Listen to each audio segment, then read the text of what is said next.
It's 10 o'clock. I'll call this meeting to order. Roll call. Martin Cleary, Here. Sandra Zachary, Here. Ben Platt.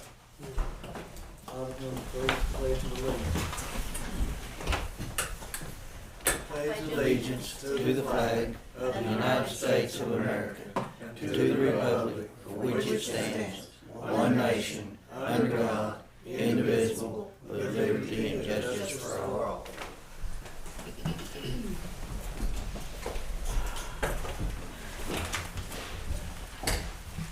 Item number 4 is recognized guests. I want to thank everyone for being here. And item number 5 is new business.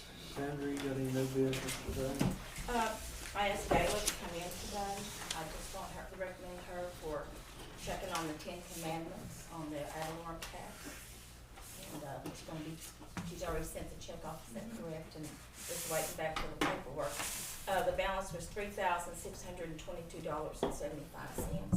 So we want to appreciate what Gayla has done. Appreciate it. Thank you. How long has that been going on now? Since 2013. And we finally got it paid Finally off. paid it off. Wow. Great. I don't have anything else. Billy, Don, you have anything today? Gayla, got any new business to talk about?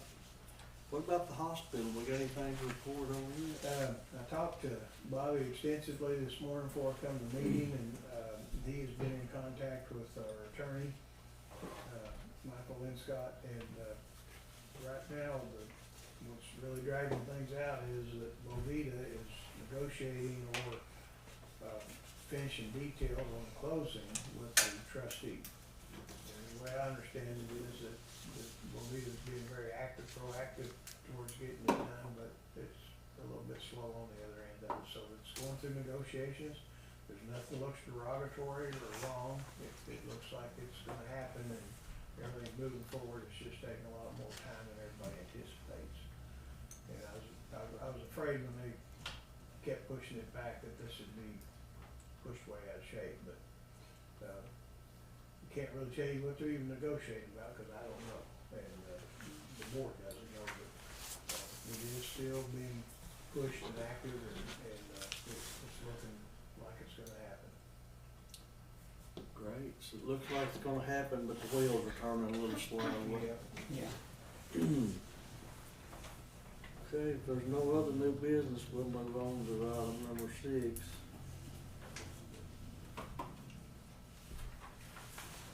Okay, Commissioners' proceedings from previous meeting. Motion. I make a motion on number 6. Sandra Zachary, Yes. Billy Platt, Yes. Martin Cleary. Yes.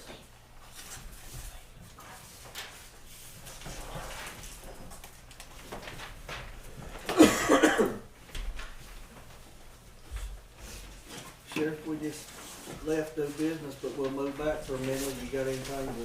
I just got a couple little things. We were working 5 child sexual assaults last week. They've come to us back to back to back. We've already substantiated on a couple of them. Working on some warrants for those arrests. We also identified a stolen property ring over around the Kyoto area. We started on it. We've got one of those individuals in jail. It's BJ Blankenship once again. And we're working on locating several firearms that he'd stole and getting those back. We had a burglary on Kyoto Lane Road. While they was breaking into his house, a car caught on fire. So, car burns down. We're able to go back and get video all the way up in that morning of what was going on. So we're just trying now to get some arrest warrants for the individuals that was in that car that we believe broke into that house. What it looks like they've done is, it was an old grain dam, and they took a safe that had, I think it's roughly 18, 19 guns in it, big heavy metal safe, put on the trunk of the car, and the weight of that trunk pushed that car down, caught the grass on fire underneath it, and just burnt the car smooth up. they took off on foot. Friday we spent half the day, me and Terry spent half the day over at Dustin. Our escaped inmate was located in Henrietta.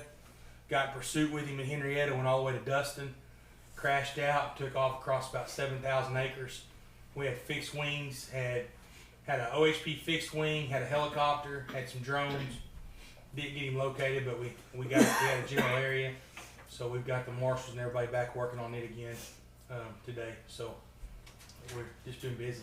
So Cooper has escaped again. He escaped again. They had over a 50-mile chase with him.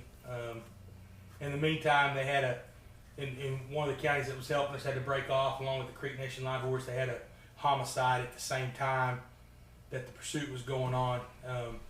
So our search team kind of had to dissemble, and but we had OHP's fixed wing there for about 3.5 hours. Checked every deer blind, every structure that we could check.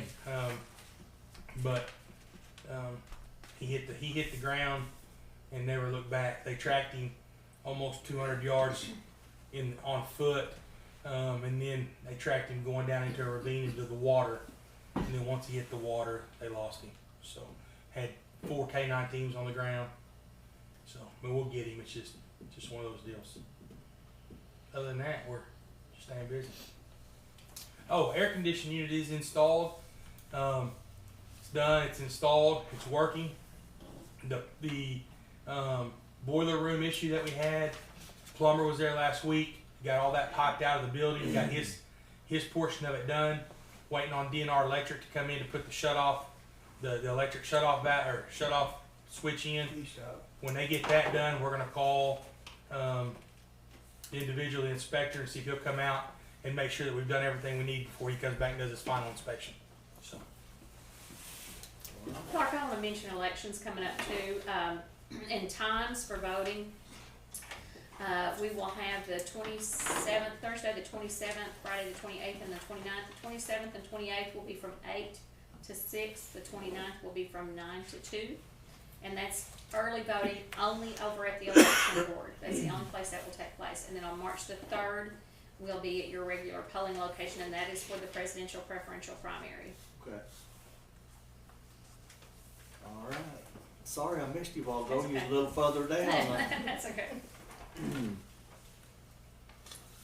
And Commissioner, just so everybody's up to speed, we have started the state audit of the city of Keota's financials into the criminal investigation that we're working. So that has been started. Good deal. Excuse me.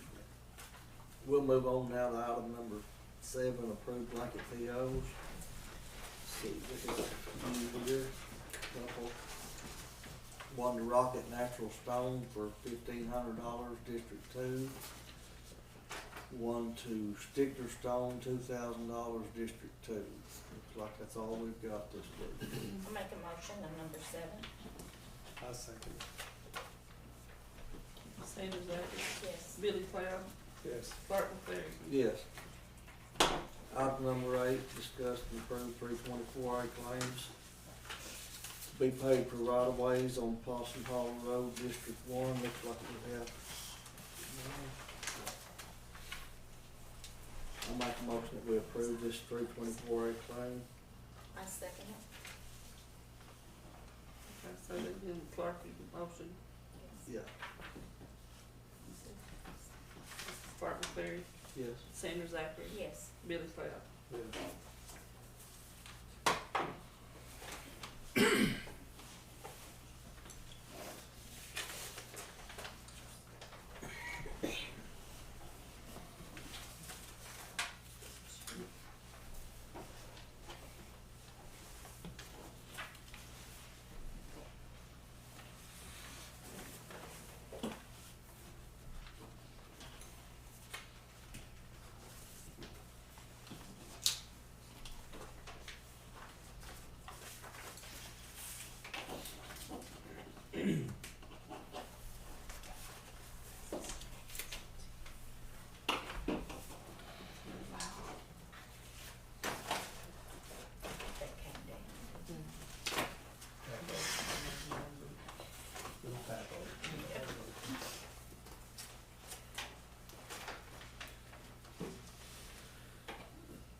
9, discuss, consider signing January monthly report for county clerk and treasurer's office. Mr. Chairman, if I may ask, Yeah. county treasurer, Yes. could you tell us, we've always been in question about the sales tax cutoff dates. Do you know if there's a definitive date of what time frame there is, like for taxes that we receive this month? Would that be, It's not exactly like from the first of the month to the end of the month. It cuts off in the middle, and I don't know exactly what date it is, but I do know it's in the middle. so, just using present status, this is the middle of February. So when we receive February's tax income, would that be for half of November and half of December? or No, it's half of December and half of January? January, yes. Okay, so basically it's a month behind. Right. Be the last half of December and the first half of January. That makes a little sense. Yeah. Boils it down, it wouldn't be much in January. Spending about gone for Yeah, Christmas, yeah, but then. yeah. Okay, thank you, Gary. You're We've been wondering that for a couple of years now. Yeah. First time we got a straight answer as to when it was. Thank you. Okay, we need a motion on, I'll make a motion on number 9. I'll second it. Sanders Zachary, Yes. Clark McCleary, Yeah. Billy Cloud. Yes.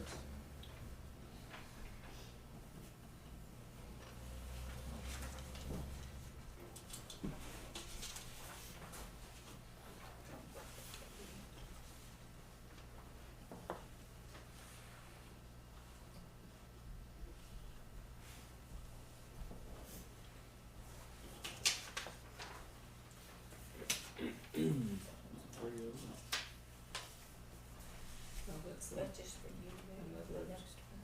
it's an agenda item on the 11. eleven. Okay, that's number 11.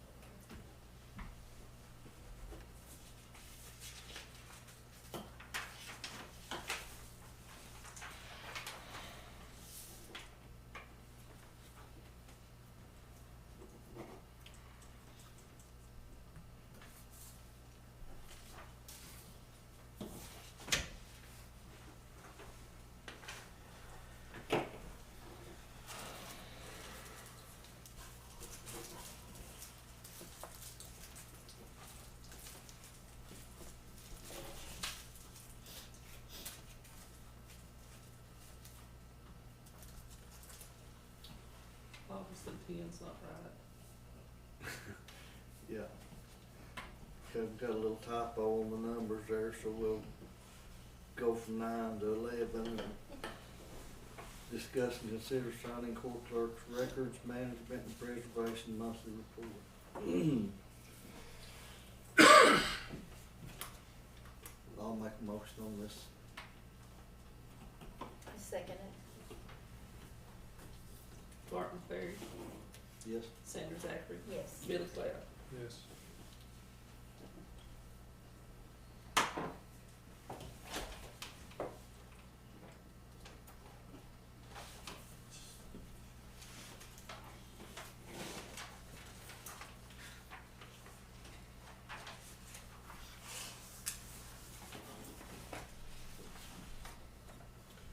Okay, item number 12, discuss, consider signing OSU services agreements from 7/1/2019 through 6/30/2020.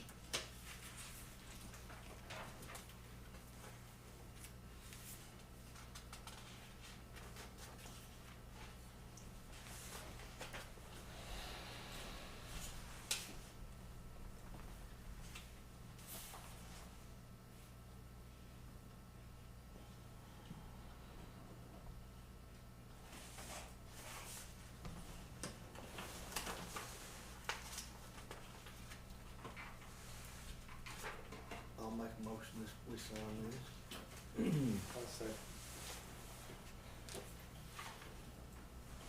Clark McCleary, Yes. Billy Cloud, Yes. Sanders Zachary. Yes.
Item number 13, discuss and take action to approve resolution supporting the Haskell County Sheriff in declaring Haskell County, Oklahoma to be a Second Amendment constitutional rights protected county. Commissioners, what that is we've seen nationally across our national level of citizens' rights bearing arms being violated, which is not consistent with the Constitution of the United States. We've got several bills running right now in legislative to amend several firearm statutes. Right now, we have laws in place that criminals shouldn't possess firearms. Right now, we have laws in place that prohibit the criminals from possessing different kinds of firearms, possessing different kinds of ammunition. And guess what? Criminals still possess those firearms. Criminals still do illegal acts with those firearms. And what we're trying to do, or what is trying to be done, is to limit our folks, our lawful citizens who are able to possess firearms, to limit them from possessing certain types of rifles, certain types of ammunition. And what we're saying is, as several of us sheriffs, and actually it's over half of us now, have said, hey, we're going to stand up for our citizens.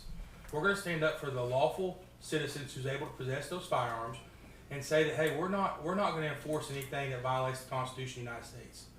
And we're seeing it in Virginia right now. We're seeing it in several other states. So what we're doing is several Board of Commissioners this morning have got this same resolution. I actually have a letter from D.A. Sullivan supporting our stance in the Second Amendment, which I brought a copy with today if you guys would like to see it.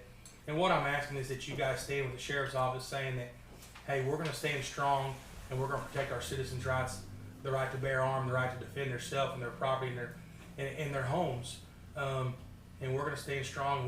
We believe in our Second Amendment. We believe in what the Constitution outlines, and that we don't support any change to that. So that's what our resolution is asking this morning. I'm gonna make a motion on number 13. I'll second it. Is this resolution kind of like a sanctuary city type? Kind of like a sanctuary county, basically saying that we're standing our grounds on the Second Amendment. And you know, we've seen it. We started this thing about 90 days ago, putting it in motion. But before I brought it from the board, I wanted to make sure that I had D.A. Sullivan's approval, and we sent everything to him, and he reviewed it, and he was in 100% support with us to make sure that your guys' rights aren't violated by any laws that could come down the pike, or that we're not gonna support and use taxpayers' money to help enforce those. I agree with the resolution. I was just curious if it was something like that, even though the federal government or state government changes the law that doesn't align with the Second Amendment, that we just refuse to enforce it. That's what we're doing. That's our stance at this point. Commend you guys on that, appreciate it. Well, thank you very much. Tim, was that cut off any of our funds? It will not. It don't make any difference really, cause you still gotta stand for it. But if you don't, you won't have no funds later on either. You're right. Roll call. Sandy Zachary, Yes. Clark McLeary. Well, Yes. Billy Appreciate the Yeah. Sheriff Association too. Thank you. And I want it to be put, this is a big step for our commissioners as well. And as the sheriff of the county, I really appreciate you guys standing strong with us in this endeavor. So thank y'all. And if Karen, if you can, when they sign it, if you can stamp it and I get a copy from you, I'd appreciate it.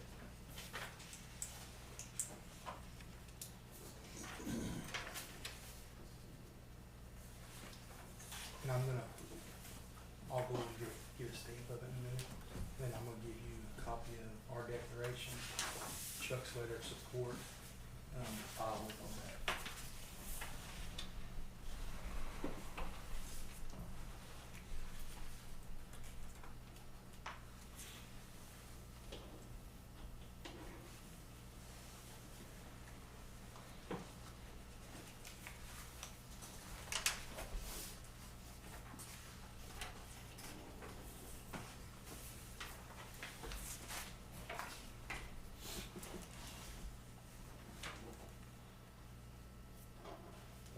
intending to take the guns in Virginia, but I think they won that, particular.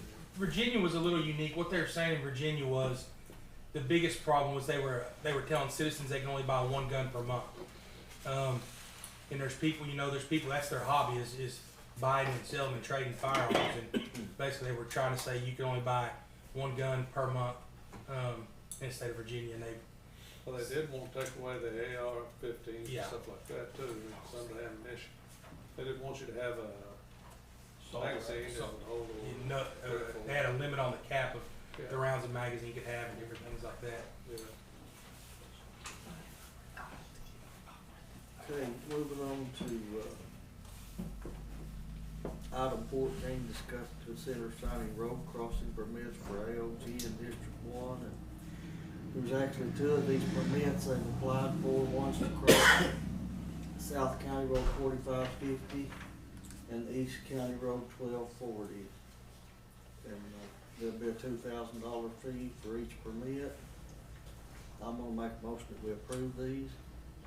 I second it. Martin Cleary, Yes. Sammy Zachary. Yes. Billy Cloud.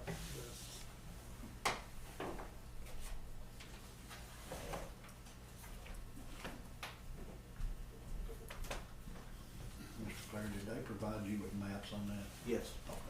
Okay.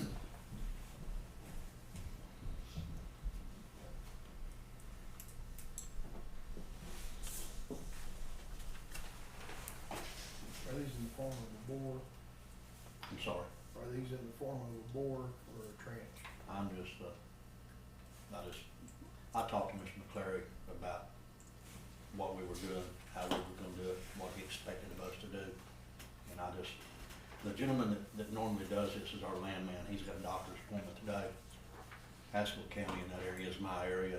I'm a marketing rep for AOG, so I'm just here to represent them.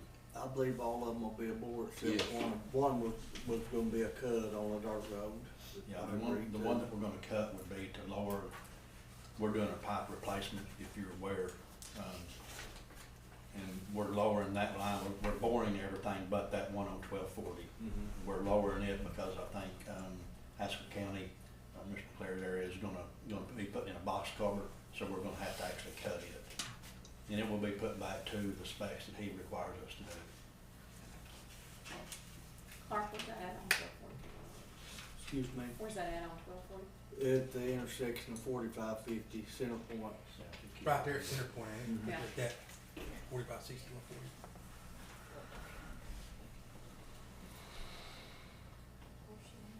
She ran it off. For sure.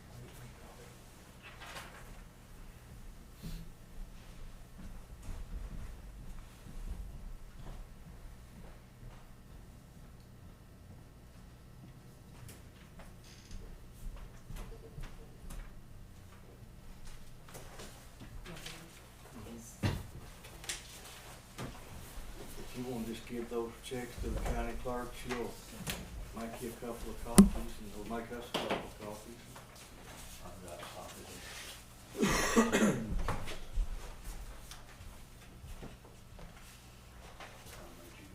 It's got the maps and stuff on the back of them, and then here's you guys' copies.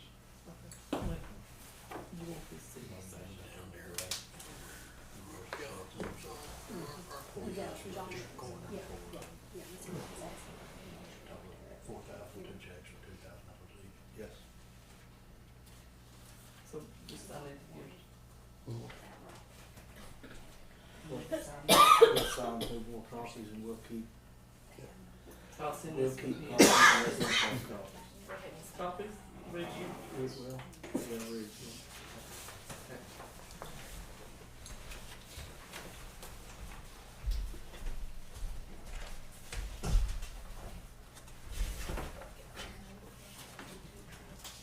That's it.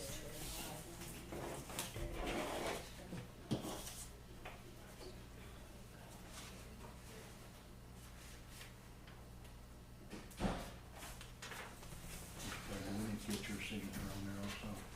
Is that your file?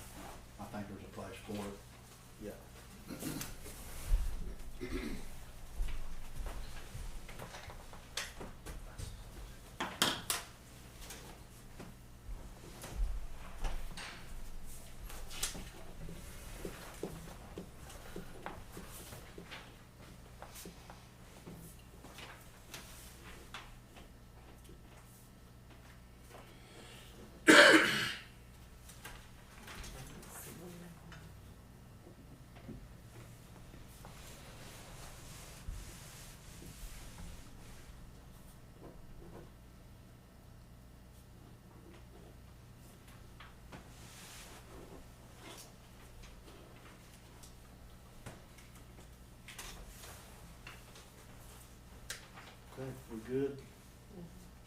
All right, thank you, sir. Thanks, sir, I sure appreciate it. Sorry, you let me go over.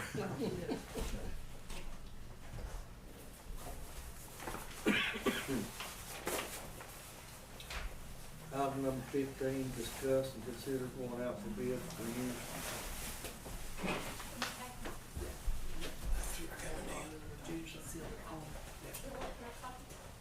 Just give it to me.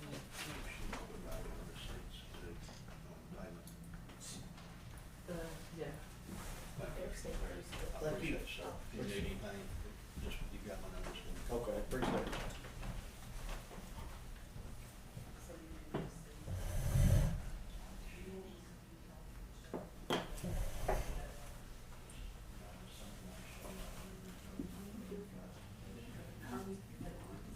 Bring that seal down here.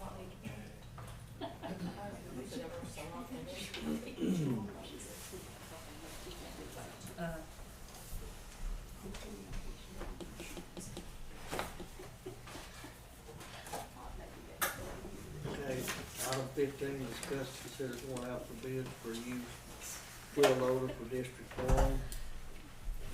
This is for my district, we're needing to upgrade our wheel loader, it's about 18 years old and used up. So I'll make a motion on this. I'll second. Martin Cleary, Yes. Billy Cloud, Yes. Sandra Zachary. Yes. Item 16, discuss, consider updating, requisitioning, and receiving officers for replacing Angela Pro with Jimmy E. Kelly and adding Kelly Martin to requisitioning officer list. And I'll make a motion on this. I second it.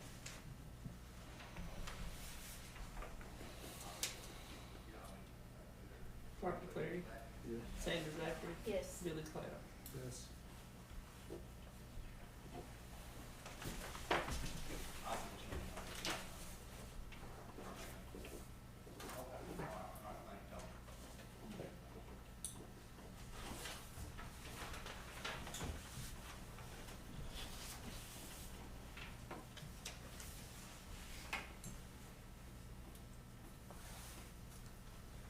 Answer the question.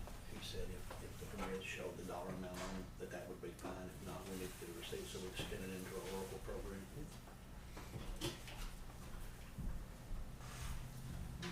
Write that in there for us. It doesn't show it on there. Can y'all just make him a receipt? Have it drawn or? Yeah.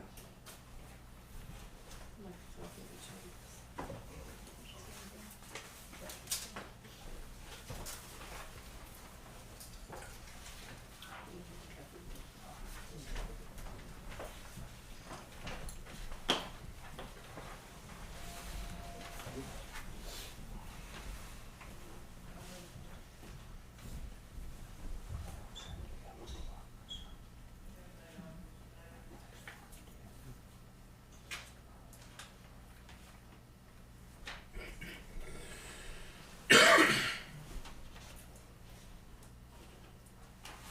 Number 16, what did that, is that the health department or something? It is the health department, Angela Pro, I understand, left the department, went to another place to work, and they just had to update their requisitioning and receiving officers.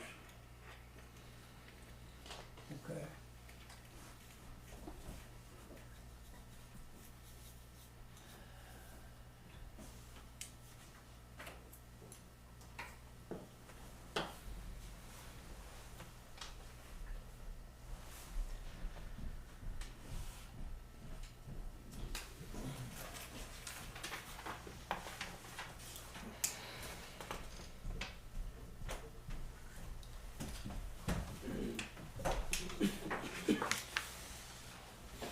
Moving on to item 17, discuss, consider approving invoice 022197 for Dorner, Sanders, and Daniel and Anderson in the amount of $1,364.75. And this is for ongoing litigation on the hospital.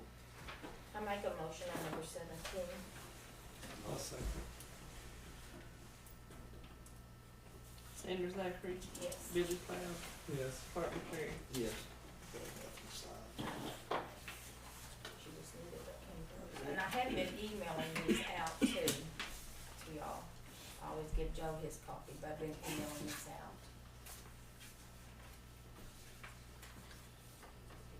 Item number 18 is to discuss and consider signing a transfer of amount, the transfer of appropriations and resolution from 1/4 cent sales tax to the 1/2 cent jail account for $11,141.04. I make a motion on number 18. I'll second. And this was $11,141.04 was the amount that the 1/2 cent was short for this month, or this month. Thank you. Did I do roll call or anything? You have a roll Yeah, call. you need roll call. Okay. Sandra Zachary, Yes. Billy Cloud, Yes. Clark McCreary. Yes.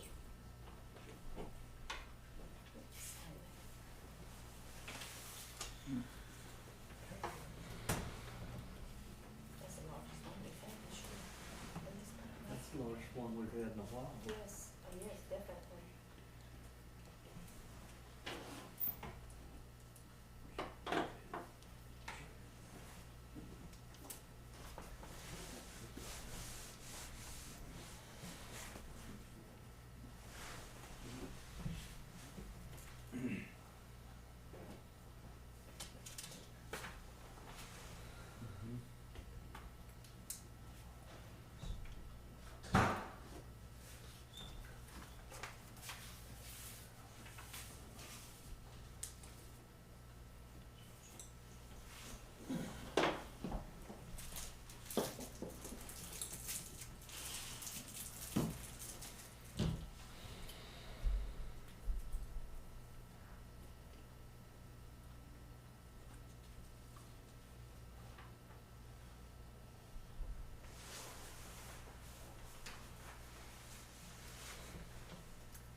Item number 19,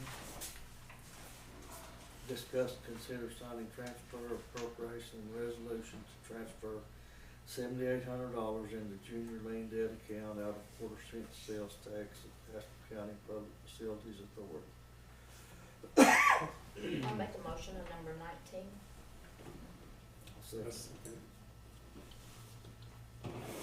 Sandra Zachary, Yes. Clark McCreary, Yes. Billy Cloud. Yes.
Okay, moving on to item 20, sign appropriations, transfer of appropriations, checks received, and bills to be paid. And I'll make that motion. I'll second. Mark McLeary, Yes. Billy Cloud, Yes. Sandra Zachary. Yes.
Next week.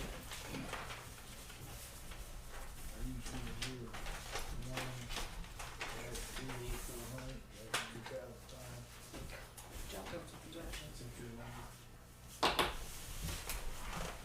Ours is 1, 2, 3, 2, 400.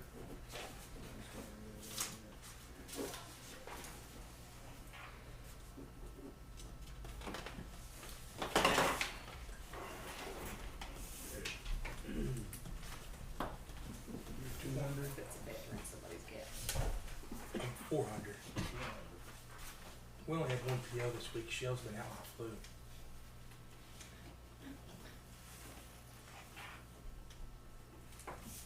She back to work here. She's gonna try to come back half day today. She's down. I mean, she's been sick.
Where's the account here? Yeah, that's ours. 400. I don't know why that. It's a weird number. But yeah, that's ours from last week. That is because of those iPads and stuff that we purchased. It took them about 60 days to get everything in. Guys for the iPads and this under sitting the county cell phones. That's why it's high. Thank you, Tim. So currently, I think we probably got this. No, we purchased those.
9 iPads, and then 10 cell phones, 10 phones, and you had to get the otter boxes, or I bought covers to go on them so they drop them and it didn't break.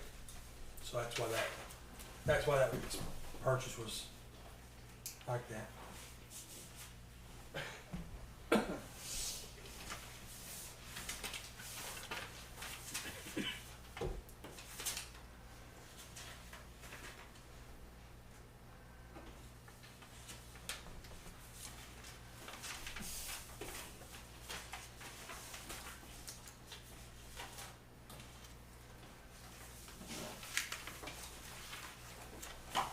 When we switched to, well, we were with US Sailor, but we were with US Sailor locally. And US Sailor as a corporate now has a law enforcement side of their program. It's actually a general government side of their program. So the phones and the iPads all have air service to them. And if we have a natural disaster or something where phone service goes out, those phones will never lose service.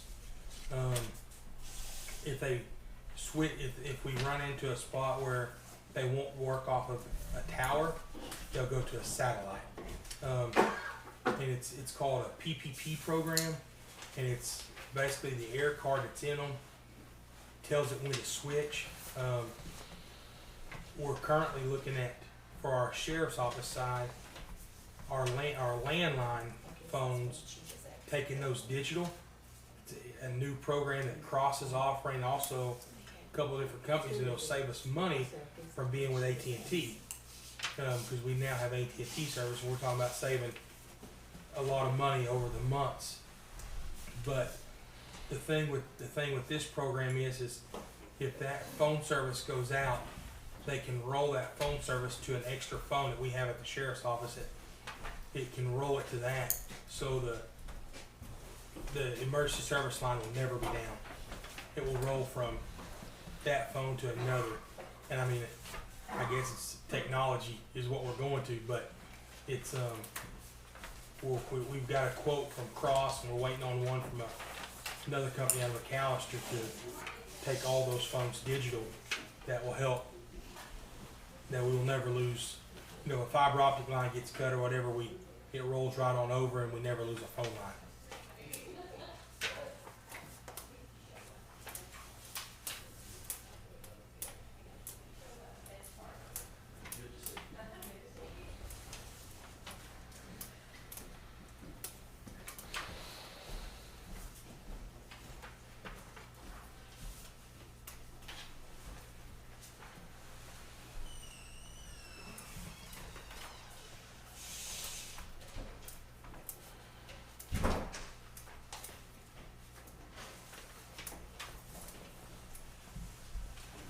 We also, that dispatch program that we're looking at, that we're gonna present to y'all's ambulance meeting, we've learned a lot more things it can do, as well as if they wind up getting, you know, if the county wind up getting iPads or getting some sort of a tablet, and they put it in their dump trucks, put it anywhere they have, you can then put their trucks on this same system, and commissioners will be able to, you know, send jobs to them through that app. For the assessor's office, when they go out and do visual inspections, they'll be able to log in through their smartphone, say, you know, it's assessor's office, and they'll be able to check out at locations where our dispatch will know where they're at in case they run into a situation where they're doing visual inspections. It's going to wind up being a good program for the whole county, not just for sheriff's office. Safety issues for the whole county. The fire departments, they can wind up putting every fire hydrant in the county, and then when they do their inspections on their fire hydrants once a year, they can put the pound of pressure that fire hydrant produced in there, so they'll know when they go somewhere which hydrant to get to first for the amount of water that it puts out.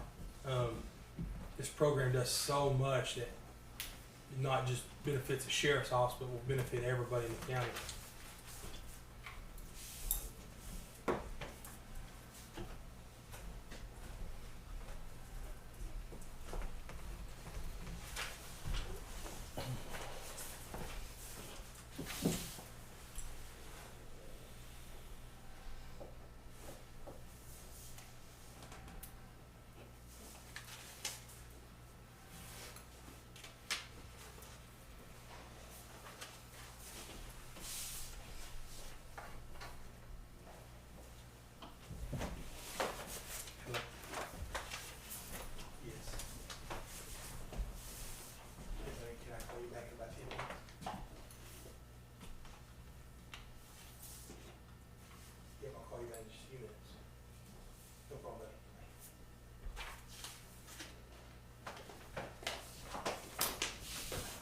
Tim, if one of those vehicles that has that iPad in it or phone has an accident, you'll be able to see its location.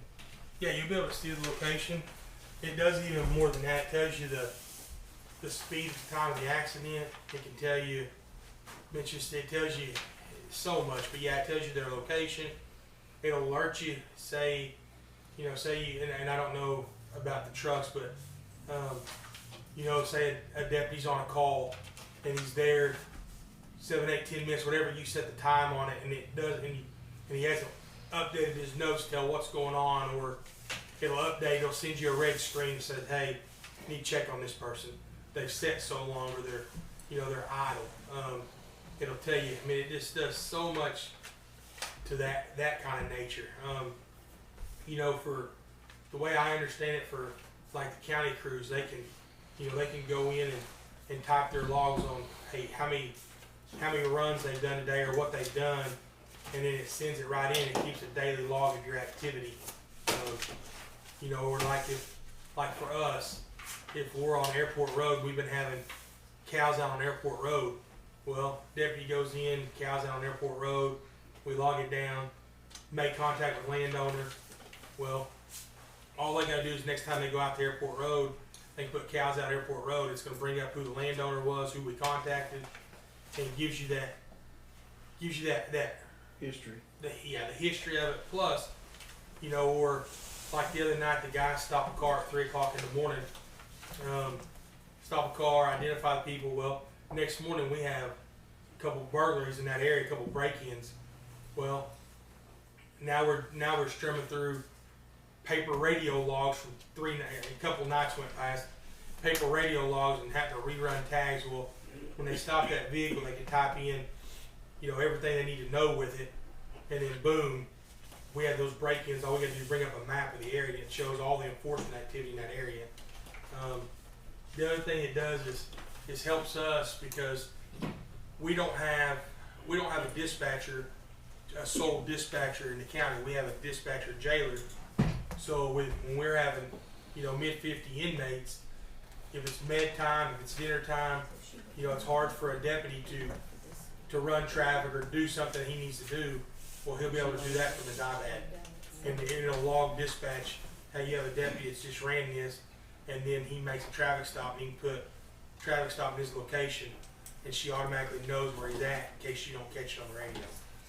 It's just and then for like us, for the EMS issues that we've been having,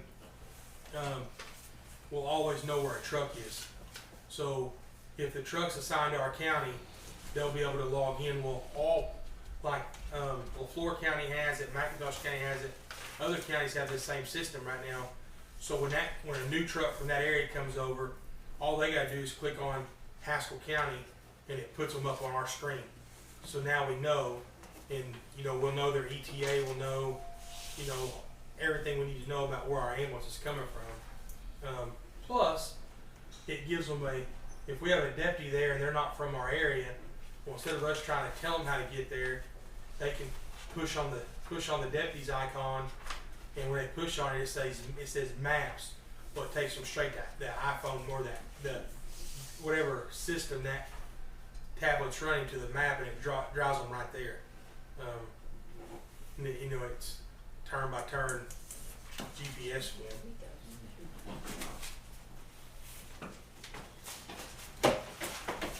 This program's gonna replace something that we already have, or? We don't have it. What we do now is we do paper logs. They handwrite it.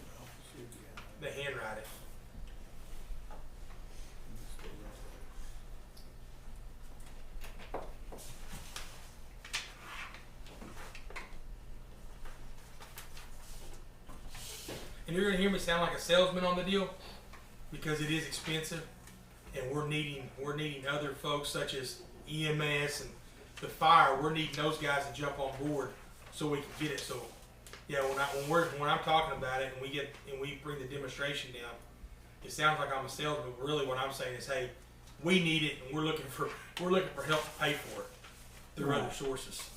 Yeah, I can see where it doesn't only benefit the sheriff's department, also the other departments in the county.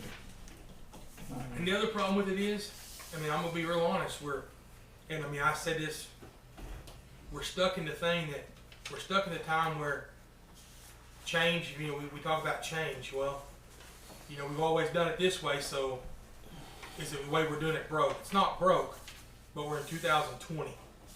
We need to get away from doing paper radio logs and paper logs to getting everything digital, because I mean, we're falling behind. Every day that we're not moving forward, we're falling behind. And this is what you said you're getting some quotes on. Oh yeah, we've got me. I talked to the guy. I got a quote. He's the only. So the Highway Patrol used a thing called Mobile Cop for years, and Highway Patrol just got away from Mobile Cop. Mobile Cop was really expensive. Great program, but it didn't have the dispatching side of it that this program has. This program is one of the only ones around that services everything ever need that you have. These two young gentlemen put this thing together, and they put it together, and they've tried to keep the cost down for rural areas. Like for us, it's $10,000 a year is what it would cost us.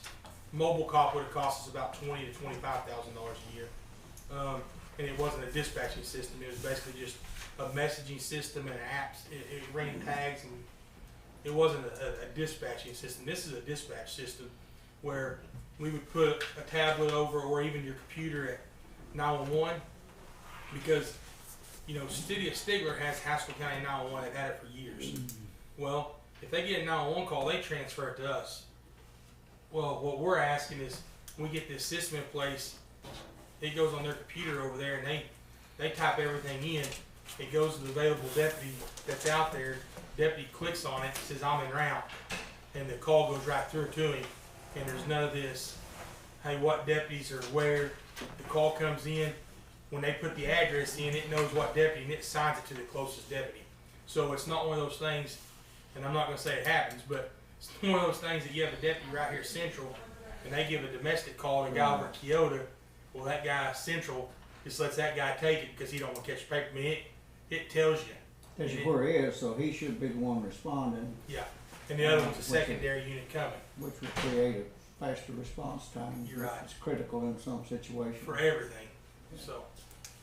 Will you get all the fire departments and local in Haskell County to set in on this presentation? We're going to try to do it in two different places. We're going to try to do it at the Haskell County Fire meeting, and then we're also going to try to do it with the EMS board.